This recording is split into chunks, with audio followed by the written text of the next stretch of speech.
আসসালামু আলাইকুম, সবাইকে স্বাগত জানাচ্ছি এখনকার আন্তর্জাতিক সংবাদে। প্রথমে এই সংবাদ শিরোনাম।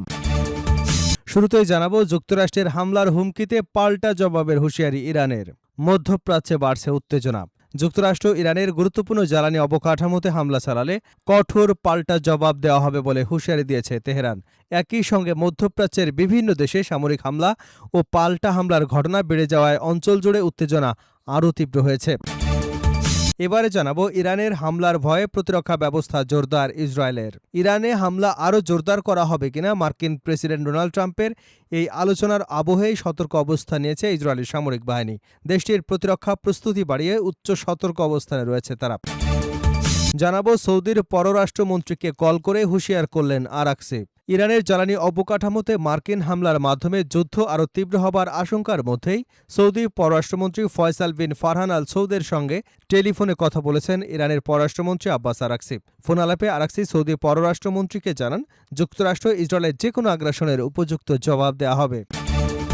এদিকে ইরানে হামলা নাকি ইসরায়েলের সুরক্ষা, কঠিন প্রশ্নে ফেঁসে গেছেন ট্রাম্প। ফের হামলা শুরু করলে ইরানের ক্ষেপণাস্ত্র থেকে ইসরায়েলকে রক্ষা করা এবং মধ্যপ্রাচ্যে যুক্তরাষ্ট্রের নিজস্ব স্বার্থ সুরক্ষিত রাখার কঠিন হয়ে পড়বে, কারণ দুটি সিদ্ধান্ত একসঙ্গে বাস্তবায়নের জন্য পর্যাপ্ত নৌসামরিক সক্ষমতা নেই ওয়াশিংটনের। পাশাপাশি ইরান যুদ্ধে সময়ক্ষেপণ করায় মার্কিন নৌবাহিনীর উপর চাপ সৃষ্টি হয়েছে।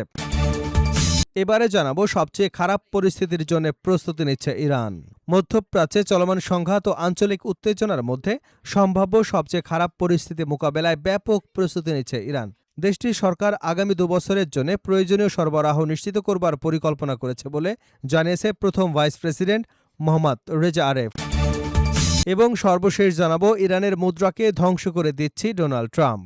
ইরান ব্যাপক মুদ্রাস্ফীতির মুখোমুখি হচ্ছে বলে দাবি করেছেন মার্কিন প্রেসিডেন্ট ডোনাল্ড ট্রাম্প। শনিবার ট্রুথ সোশ্যালে একটি পোস্টে তিনি দাবি করেন।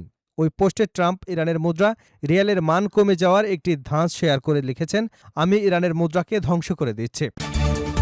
এতক্ষণ শুনছিলেন সংবাদ শিরোনাম, এখন বিস্তারিত। তার আগে আপনি যদি ইরানের পক্ষে থাকেন তাহলে চ্যানেলটি সাবস্ক্রাইব করে ভিডিওতে একটি লাইক দিন আর কমেন্টসে লিখুন স্ট্যান্ড উইথ ইরান। যুক্তরাষ্ট্রের হামলার হুমকিতে পাল্টা জবাবের হুঁশিয়ারি ইরানের। মধ্যপ্রাচ্যে বাড়ছে উত্তেজনা। যুক্তরাষ্ট্র ইরানের গুরুত্বপূর্ণ জ্বালানি অবকাঠামোতে হামলা চালালে কঠোর পাল্টা জবাব দেবার হুঁশিয়ারি দিয়েছে তেহরান। একই সঙ্গে মধ্যপ্রাচ্যের বিভিন্ন দেশে সামরিক হামলা ও পাল্টা হামলার ঘটনা বেড়ে যাওয়ায় অঞ্চল জুড়ে উত্তেজনা আরও তীব্র হয়েছে।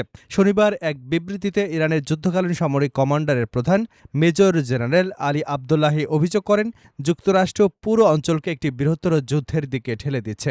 তিনি বলেন, যুক্তরাষ্ট্র প্রতিবেশী দেশগুলোর সম্পদ এবং অবকাঠামো নিজেদের স্বার্থে ব্যবহার করছে এবং ইসরায়েলের সামরিক সক্ষমতা আরও জোরদার করছে। তিনি মুসলিম দেশগুলোর প্রতি যুক্তরাষ্ট্রের সঙ্গে সহযোগিতা পুনর্বিবেচনা করবার আহ্বান জানিয়ে বলেন, কোনো দেশ যদি যুক্তরাষ্ট্রের সামরিক স্বার্থ রক্ষায় ভূমিকা রাখে তবে সেই দেশও যুদ্ধের আগুন থেকে রেহাই পাবে না। ইরানের এই সতর্কবার্তা এসেছে এমন এক সময়ে যখন মার্কিন বিভিন্ন গণমাধ্যমে প্রকাশিত খবরে বলা হয়েছে, যুক্তরাষ্ট্র ইসরায়েল খুব শীঘ্রই ইরানের বিদ্যুৎ কেন্দ্র, পেট্রোকেমিক্যাল কারখানা সহ গুরুত্বপূর্ণ বেসামরিক অবকাঠামোগুলোতে ব্যাপক হামলা চালানোর পরিকল্পনা করছে। প্রতিবেদনে বলা হয়, প্রেসিডেন্ট ডোনাল্ড ট্রাম্প এখনও চূড়ান্ত অনুমোদন না দিলেও সম্ভাব্য এই অভিযান 2-1 সপ্তাহ পর্যন্ত চলতে পারে। এদিকে যুক্তরাষ্ট্রভিত্তিক Center for Strategic and International Studies জানিয়েছে, দীর্ঘদিনের সামরিক অভিযানের কারণে যুক্তরাষ্ট্রের ক্ষেপণাস্ত্র প্রতিরক্ষা ব্যবস্থার মজুদ কমে এসেছে। সংস্থাটির তথ্য মতে প্যাট্রিয়ট ক্ষেপণাস্ত্রের মজুদ 1000-এর নিচে এবং থার্ড ব্যবস্থার সংখ্যা প্রায় 250-এর নিচে নেমে গেছে। ইরানের রাষ্ট্র ঘনিষ্ঠ তাসনিম নিউজ এজেন্সি জানিয়েছে, যুক্তরাষ্ট্র হামলা চালালে দেশটির সশস্ত্র বাহিনীও যুক্তরাষ্ট্র এবং ইসরায়েলের সঙ্গে সংশ্লিষ্ট গুরুত্বপূর্ণ অবকাঠামো লক্ষ্য করে বড় ধরনের পাল্টা হামলার প্রস্তুতি আগেই নিয়ে রেখেছে। এর আগে ইসরায়েলের প্রতিরক্ষামন্ত্রী ইসরায়েল কাটজ বলেন, ইসরায়েল ইরানের জ্বালানি স্থাপনায় হামলা চালাতে আগ্রহী, তবে যুক্তরাষ্ট্রের আশঙ্কায় এমন হামলা হলে ইরান প্রতিবেশী দেশগুলোতে পাল্টা আঘাত হানতে পারে এবং এতে বিশ্ববাজারে তেলের বড় ধরনের সংকট সৃষ্টি হতে পারে। ইরানের হামলার ভয়ে প্রতিরক্ষা ব্যবস্থা জোরদার করল ইসরায়েল। ইরানে হামলা আরও জোরদার করা হবে কিনা মার্কিন প্রেসিডেন্ট ডোনাল্ড ট্রাম্পের এই আলোচনার আবহেই সতর্ক অবস্থান নিয়েছে ইসরায়েলি সামরিক বাহিনী। দেশটির প্রতিরক্ষা প্রস্তুতি বাড়িয়ে সতর্ক অবস্থায় রয়েছে তারা। ইসরায়েলি সংবাদ মাধ্যম ওয়াইনেট এক প্রতিবেদনে তথ্য জানানো হয়েছে।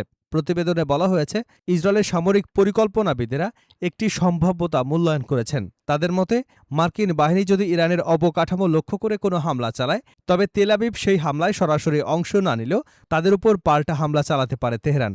ওই সম্ভাব্য প্রতিক্রিয়া মোকাবেলার অংশ হিসেবেই আত্মরক্ষামূলক এই প্রস্তুতি বাড়িয়েছে ইসরায়েল। তবে সামরিক বাহিনী সতর্ক অবস্থানে থাকলেও সাধারণ নাগরিকদের চলাচলে এখন পর্যন্ত কোনো বিধিনিষেধ দেয়নি ইসরায়েলের হোম ফ্রন্ট কমান্ড। এছাড়া দেশের প্রধান বিমানবন্দর বেন গুরিয়নের স্বাভাবিক ফ্লাইট কার্যক্রম যথারীতি চালু রয়েছে।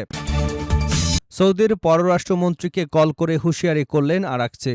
ইরানের জ্বালানি অবকাঠামোতে মার্কিন হামলার মাধ্যমে যুদ্ধ আরও তীব্র হবার আশঙ্কার মধ্যেই সৌদি পররাষ্ট্রমন্ত্রী ফয়সাল বিন ফারহান আল সৌদের সঙ্গে টেলিফোনে কথা বলেছেন ইরানের পররাষ্ট্রমন্ত্রী আব্বাস আরাকচি। ফোন আলাপে আরাকচি সৌদি পররাষ্ট্রমন্ত্রীকে জানান, যুক্তরাষ্ট্র ইসরায়েলের যেকোনো আগ্রাসনের উপযুক্ত জবাব দেওয়া হবে। তিনি আরও সতর্ক করে বলেন, এ ধরনের হামলায় অংশগ্রহণকারী আঞ্চলিক দেশগুলোকেও নিশানা করা হবে। ইরানের জ্বালানি অবকাঠামোতে যেকোনো হামলার জবাবে পুরো উপসাগরীয় অঞ্চলের তেল গ্যাস স্থাপনাগুলোতে পাল্টা আঘাত হানার হুমকি বরাবরই দিয়ে আসছেন ইরানের শীর্ষ নেতারা। এদিকে যুক্তরাষ্ট্রের সঙ্গে তীব্র উত্তেজনার মধ্যেই কূটনৈতিক তৎপরতা বাড়াচ্ছে ইরান। দেশটির পররাষ্ট্রমন্ত্রী আব্বাস আরাকচি, পাকিস্তানের সেনাপ্রধান আসিম মুনির, তুর্কি পররাষ্ট্রমন্ত্রী হাকান ফিদান ও সৌদি পররাষ্ট্রমন্ত্রী ফয়সাল বিন ফারহানের সঙ্গে আলাদাভাবে টেলিফোনে কথা বলেছেন এবং সংঘাত আরও বেড়ে যাবার ঝুঁকি নিয়ে আলোচনা করেছেন। এই ফোনালাপগুলোতে তেহরান সামরিক পদক্ষেপের বিরুদ্ধে সতর্ক করে দিয়েছে এবং পুনর্ব্যক্ত করেছে যে তাদের সার্বভৌমত্ব বা জাতীয় নিরাপত্তার বিরুদ্ধে যে কোনো আক্রমণের কঠোর জবাব দিতে তারা সদা প্রস্তুত। অন্যদিকে হরমুজ প্রণালীতে যাতায়াত নিয়ন্ত্রণের নিয়মগুলো উপেক্ষা করে এবং একটি অননুমোদিত রুটের মধ্য দিয়ে জাহাজ পরিচালনা করে যুদ্ধবিরতি চুক্তির লঙ্ঘন করবার জন্য যুক্তরাষ্ট্রকে অভিযুক্ত করে ইরানের পররাষ্ট্র মন্ত্রণালয় একটি কড়া বিবৃতি দিয়েছে। তেহরান আরও অভিযোগ করেছে, বাণিজ্যিক জাহাজের আড়ালে হরমুজ প্রণালীতে সামরিক চলাচল গোপন রাখা, নতুন নিষেধাজ্ঞা, নৌ অবরোধ আরোপ এবং ইরানের লক্ষ্যবস্তুতে নতুন বিমান হামলা চালিয়ে যুক্তরাষ্ট্র যুদ্ধবিরতিকে দুর্বল করে দিচ্ছে। ইরানি অবকাঠামো লক্ষ্য করে একটি নতুন যুক্তরাষ্ট্র ইসরায়েলি সামরিক অভিযানের বিষয়ে ক্রমবর্ধমান জল্পনা কল্পনার মধ্যেই এ ঘটনাগুলো ঘটছে। অন্যদিকে তেহরান এই অঞ্চলের বাইরেও তাদের প্রতিশোধমূলক আক্রমণ প্রসারিত করবার হুমকি দিচ্ছে। ইরানে হামলা নাকি ইসরায়েলের সুরক্ষা? কঠিন প্রশ্নে ফেঁসে গেছেন ট্রাম্প। ফের হামলা শুরু করলে ইরানের ক্ষেপণাস্ত্র থেকে ইসরায়েলকে রক্ষা করা এবং মধ্যপ্রাচ্যে যুক্তরাষ্ট্রের নিজস্ব স্বার্থ সুরক্ষিত রাখা কঠিন হয়ে পড়বে। কারণ দুটি সিদ্ধান্ত একই সঙ্গে বাস্তবায়নের জন্য পর্যাপ্ত নৌ সামরিক সক্ষমতা নেই ওয়াশিংটনের। পাশাপাশি ইরান যুদ্ধে সময়ক্ষেপণ করায় মার্কিন নৌবাহিনীর উপর চাপ সৃষ্টি হয়েছে। শনিবার এমন তথ্য দিয়ে ভিন্ন প্রতিবেদন প্রকাশ করেছে দ্য ওয়াশিংটন পোস্ট এবং পাকিস্তানের সংবাদ মাধ্যম দ্য ডন। মার্কিন প্রতিরক্ষা বিভাগ পেন্টাগনকে এমন বার্তা দিয়েছেন ইউরোপে মোতায়েন মার্কিন বাহিনীর সর্বোচ্চ কমান্ডার জেনারেল অ্যালেক্সাস গ্রিনকেভিস। তিনি সতর্ক করে বলেছেন, ইসরায়েলকে ইরানের ব্যালিস্টিক ক্ষেপণাস্ত্র হামলা থেকে রক্ষা করবার বর্তমান মিশন অব্যাহত রাখতে তার হাতে পর্যাপ্ত সামরিক সম্পদ নেই। শনিবার দ্য ওয়াশিংটন পোস্ট এক প্রতিবেদনে বলা হয়েছে, গ্রিনকেভিস পেন্টাগনের শীর্ষ সামরিক কর্মকর্তাদের কাছে পাঠানো এক বার্তায় জানিয়েছেন, পূর্ব ভূমধ্য সাগরে যদি মার্কিন বাহিনী আরও একটি ডেস্ট্রয়ার মোতায়েন না করা হয়, তাহলে তাকে যুক্তরাষ্ট্রের নিজস্ব ভূখণ্ডের প্রতিরক্ষা এবং ইসরায়েলের প্রতিরক্ষার মধ্যে একটি বেছে নিতে হতে পারে। প্রতিবেদনের তথ্য মতে, বর্তমানে স্পেন ভিত্তিক মার্কিন নৌবাহিনীর 5টি ডেস্ট্রয়ার পূর্ব ভূমধ্যসাগরে মোতায়েনের জন্য প্রস্তুত রয়েছে। এগুলো ইসরায়েলের আকাশ প্রতিরক্ষায় সহায়তা করছে। চলতি বছরের শেষ দিকে বহরে আরও একটি ডেস্ট্রয়ার যুক্ত হবার কথা রয়েছে বলে প্রতিবেদনে উল্লেখ করা হয়েছে। তবে প্রেসিডেন্ট ডোনাল্ড ট্রাম্পের ইরানের বিরুদ্ধে যুদ্ধ 5 মাসে গড়ানোর পর থেকে চলমান সংঘাত মার্কিন সামরিক সক্ষমতার উপর বড় ধরনের চাপ সৃষ্টি করেছে। এতে ডেস্ট্রয়ারগুলোয় ব্যবহৃত ক্ষেপণাস্ত্রের মজুত কমার পাশাপাশি জাহাজগুলো রক্ষণাবেক্ষণের প্রয়োজনও উল্লেখযোগ্যভাবে বেড়েছে। প্রতিবেদনের তথ্য অনুযায়ী জেনারেল অ্যালেক্সাস গ্রিনকোভিস পেন্টাগনের কর্মকর্তাদের ব্যক্তিগতভাবে জানিয়েছেন, ইরানের সঙ্গে সংঘাত দীর্ঘায়িত হওয়ায় এ অঞ্চলে মোতায়েন মার্কিন নৌবাহিনীর সক্ষমতার উপর অতিরিক্ত চাপ তৈরি হয়েছে। মার্কিন গণমাধ্যমগুলো বলছে, গ্রিনকেভিস কোনো রাজনৈতিক সমালোচক বা বিশ্লেষক নন। তিনি যুক্তরাষ্ট্রের বৈশ্বিক সামরিক প্রতিশ্রুতি পরিচালনার দায়িত্বে থাকা শীর্ষ কর্মকর্তাদের একজন। তার এই বার্তা ইঙ্গিত দিচ্ছে, যুক্তরাষ্ট্রের বৈশ্বিক সামরিক দায়িত্ব বর্তমানে দেশটির বিদ্যমান সামরিক সম্পদের উপর বাড়তি চাপ সৃষ্টি করেছে। এদিকে মার্কিন সংবাদ মাধ্যম এক্সিওস জানিয়েছে, আগামী কয়েকদিনের মধ্যে ইরানের জ্বালানি অবকাঠামো লক্ষ্য করে হামলা চালানোর বিষয়টি গুরুত্বের সঙ্গে বিবেচনা করছে প্রেসিডেন্ট ডোনাল্ড ট্রাম্প। এই পরিকল্পনা চলতি সপ্তাহে বাস্তবায়িত হবার সম্ভাবনা রয়েছে এবং এতে ইসরায়েলি বাহিনীর যোগ দিতে পারে বলেও জানা গেছে। এ বিষয়ে এখনও চূড়ান্ত কোনো নির্দেশ দেননি, এমনটাই জানিয়েছে এক প্রতিবেদনে।